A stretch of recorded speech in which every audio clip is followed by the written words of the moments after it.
읽은 본문으로 언약 가운데 일어나리라라는 제목으로 하나님의 말씀을 나누겠습니다. 요시아가 개혁을 합니다. 그 개혁을 한 그 모든 것은 하나의 말씀을 이스라엘 백성의 무리의 귀에 들리게 하고 그 모든 언약책의 말씀을 읽어가지고 그 언약을 세웁니다. 자, 근데 그 언약을 세우는 과정. 자, 우리 3절 말씀을 같이 한번 읽어보겠습니다. 시작.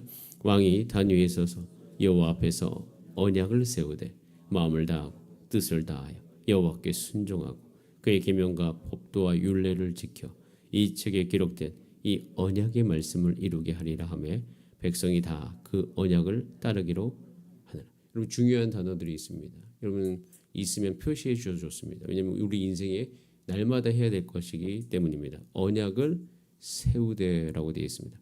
언약을 세웁니다. 어디 앞에서? 여호와 앞에서 언약을 세우는 삶. 자, 언약을 세우면 어떻게 그 언약의 말씀은 반드시 이루어집니다. 언약의 말씀을 이루게 하리라.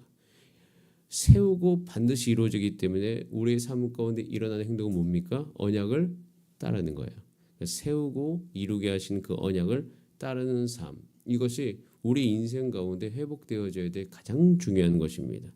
언약을 따르기로 한다. 그것은 주일날 말씀을 나눴듯이 예수 그리스도의 말씀의 권위가 우리의 삶 가운데 회복이 되는 겁니다.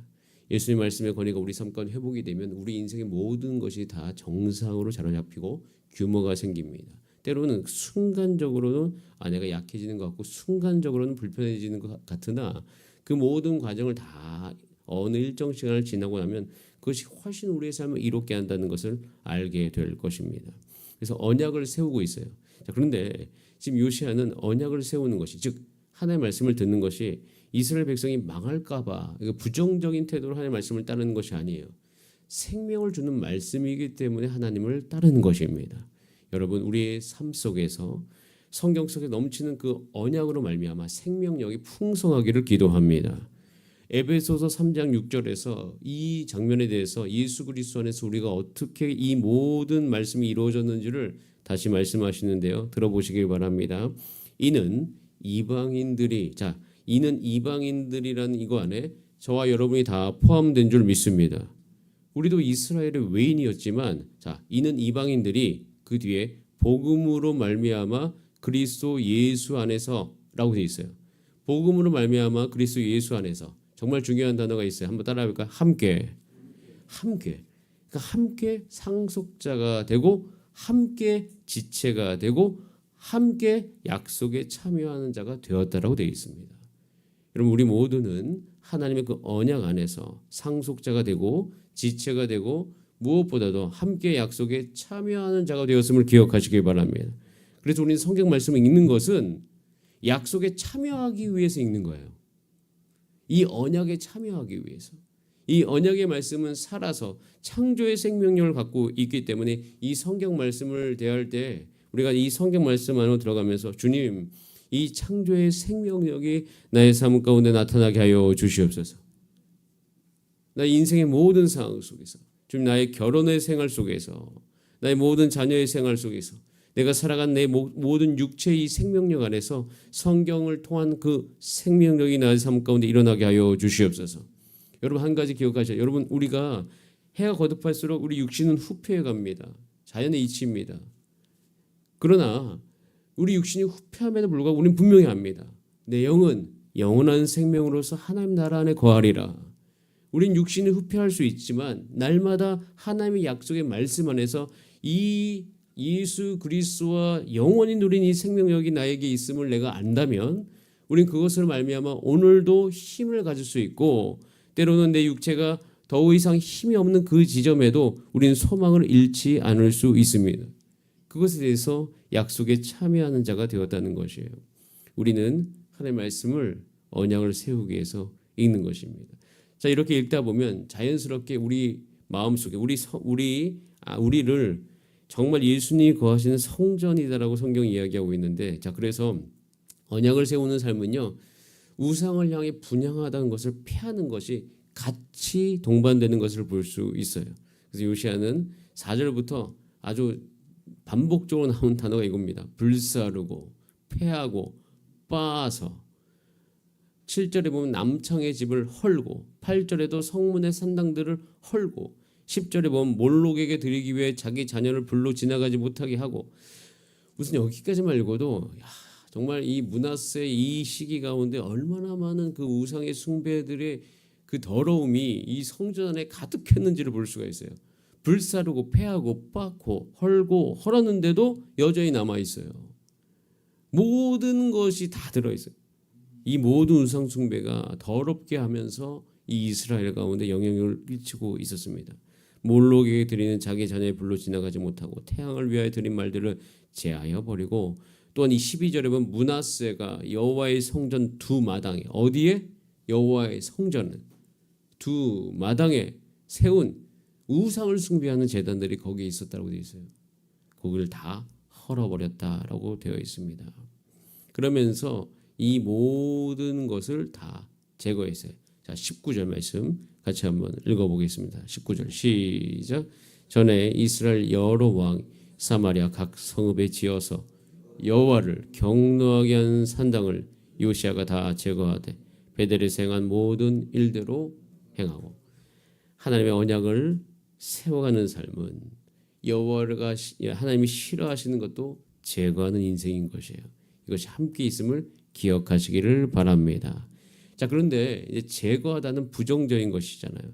자, 그럼 제거했으면 그것을 채워야 되잖아요. 자, 채우기 위해서 하는 게 뭐냐면 21절. 자, 21절에 이렇게 되어 있습니다. 시작. 왕이 뭇 백성에게 명령하여 이르되 이 언약책을 기록된 대로 너희 하나님 여호와를 위하여 유월절을 지키라. 제거했으니까 뭐 해야 돼요? 채워야죠. 채우는 일이 유월절을 지키는 것인데 정말 충격적인 한 가지의 말씀이 적혀 있죠. 22절에 이렇게 유월절 지킨 일이 있었다 없었다? 없었다. 언제부터? 사사가 이스라엘을 다스리던 시대부터. 여호수아 이후의 시대부터 이렇게 유월절 지키지 않았다. 유월절 지키지 않았다는 것은요, 채우지 않았다는 거예요. 여러분, 우리가 하나님의 말씀을 들었을 때 부정적으로 하지 말아야 될 것만 계속 없애면요, 우리 언젠가 지쳐버립니다. 하나님을 따라가다가 힘이 빠져버려요. 우리는 내가 하지 말아야 될 것, 내가 금지할 것을 배우기 위해서 예수님을 따라가는 것이 아니에요. 사실 우리는 채우기 위해서 따라가는 거예요. 유월절은 원래 채우는 겁니다. 근데 제거함과 같이 있는 거죠. 원래 여러분 유월절에는 해야 될 행위 중에 정말 중요한 것 중에 하나가 누룩을 집에서 없애야 됩니다. 누룩. 그래서 출애굽기 12장 15절에 보면 너희는 이레 동안 무교봉을 먹을지니 그 첫날에 누룩을 너희 집에서 제하라 라고 되어 있습니다. 자, 그런데 왜 누룩을 제어해야 되냐? 이것에 대해서 이 고린도전서 5장 7절 8절에 보면 예수 그리스도 안에서 새롭게 영적인 의미를 우리 가운데 주고 있는데요. 이렇게 되어 있습니다. 고린도전서 5장 7절 8절에 너희는 누룩이 없는 자이다. 여러분의 정체성이 누룩 없는 자입니다. 좋은 나무입니다. 예수 그리스도 안에서 새로운 피조물이 된 사람들입니다. 너희는 누룩 없는 자인데 새 덩어리가 되기 위하여 묵은 누룩을 어떻게 해라? 내버리라. 저 여러분 기억하시기 바랍니다. 누룩을 집에서 제거하는 이유는 새로운 덩어리, 새로운 피조물, 하나님의 언약의 영향력이 있는 사람이 되기 위해서 누룩을 없애라는 것이에요. 그래서 이것을 위해서 유월절 양 곧 그리스도께서 희생되셨느니라. 이러므로 우리가 명절을 지키되 묵은 누룩으로도 말고 악하고 악이 찬 누룩으로도 말고 누룩이 없이 오직 순전함과 진실함의 떡으로 하자. 따라하겠습니다. 순전함과 진실함의 떡으로 하자. 이 떡이 무엇입니까? 여러분 잘 아시죠? 제가 여러분들과 이제 말씀을 많이 나누잖아요. 이 떡은 누구십니까? 예수님. 그래서 유월절에 예수님이 자신의 몸을 주신 거예요. 잡히시던 날 유월절 마태복음 26장 26절에 그들이 먹을 때 예수께서 떡을 가지고 축복하였대요. 제자들에게 주시며 이르시되 받아서 먹으라. 이것은 내 몸이니라 하시고 누룩을 없애라고 하시고 유월절은 누룩을 없애는 거잖아요. 없애기만 하는 게 아니라 채워야 되는 거잖아요. 새 덩어리가 되기 위해서 채워야 되는데 그 채우기 위해서 예수님께서 유월절 날에 너무나도 명확하죠. 자신의 몸을 주신 거예요. 내 몸이니라 하면서 받아 먹어라. 그러면서 진정한 변화가 시작이 된 것이에요. 저와 여러분, 우리가 이 요시아의 왕의 이 남유다 끝에 있었던 이 놀라운 개혁을 바라보면서 우리는 어제도 나눴습니다. 주님, 이 개혁에 하나님의 말씀의 언약을 이루는 이 삶의 태도가 우리 삶 가운데 변치 않도록 주님 도와주시옵소서. 변치 않으려면 제거만 하는 것이 아니라 제거와 동시에 어떻게 된다? 채워야 된다.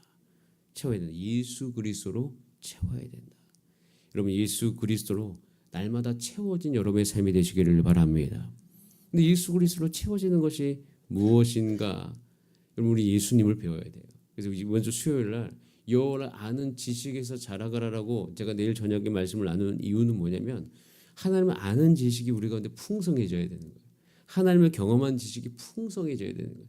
하나님이 우리 삶 가운데, 일상 가운데 얼마나 가까이 계시고, 여러분의 삶의 문제에 얼마나 관심이 많으시고, 그 모든 문제마다 우리가 어떤 태도로서 우리가 나가야 될지를 알려주신다는 것을 우리는 알아야 되는 것이에요.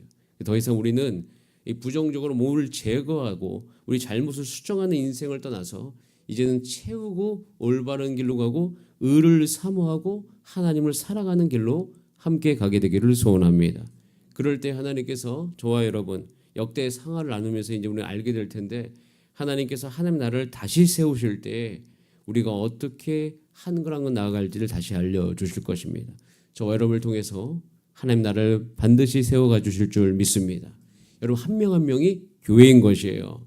여러분, 교회로서 예수님의 생명력이 충만하길 바랍니다. 날마다 예수님을 드시길 바랍니다. 예수님을 먹고 예수 그리스도 안의 생명력이 여러분 안에 넘치기를 소원합니다. 예수님을 먹는다는 것을 이상하게 여기지 마시기 바랍니다. 사실 옛날에 과거에 초대교회도 이상하게 여겼어요. 계속 예수를 먹는다고 하니까 시긴 이렇게 생각을 했었어요, 정말. 근데 그것이 영적인 의미가 있는 거죠. 먹어야지 영양소가 되고, 먹어야지 내 피에 흐르고, 먹어야지 내 삶 가운데 힘이 나는 거죠. 밥을 먹어야 되는 것 똑같은 거예요. 날마다 예수 그리스도 안에서 생명력 넘치시기를 기도합니다. 우리 다 함께 기도하시겠습니다. 이 시간 기도할 때 주여 언약 안에서 다시 일어나게 하여 주시옵소서. 하나님, 우리 모든 것이 주의 뜻 안에 있음을 믿습니다. 성령님, 우리 모든 성도님들이 새 생명을 가지고 힘차게 일어서게 하시고 소망이 넘치게 하여 주시고, 지금 이 순간에서도 하나님이 이끄시는 그 삶으로 나아가게 하여 주시옵소서. 때로는 여러 가지 해결할 것 때문에 우리 몸이 피곤할 때가 너무나도 많으나 이 피곤함도 이 새벽에 주 앞에 올려드리오니 주님, 우리를 온전하게 하여 주시옵소서. 자, 우리 다 함께 주여 한번 부르신 다음에 합심으로 기도하시겠습니다. 주여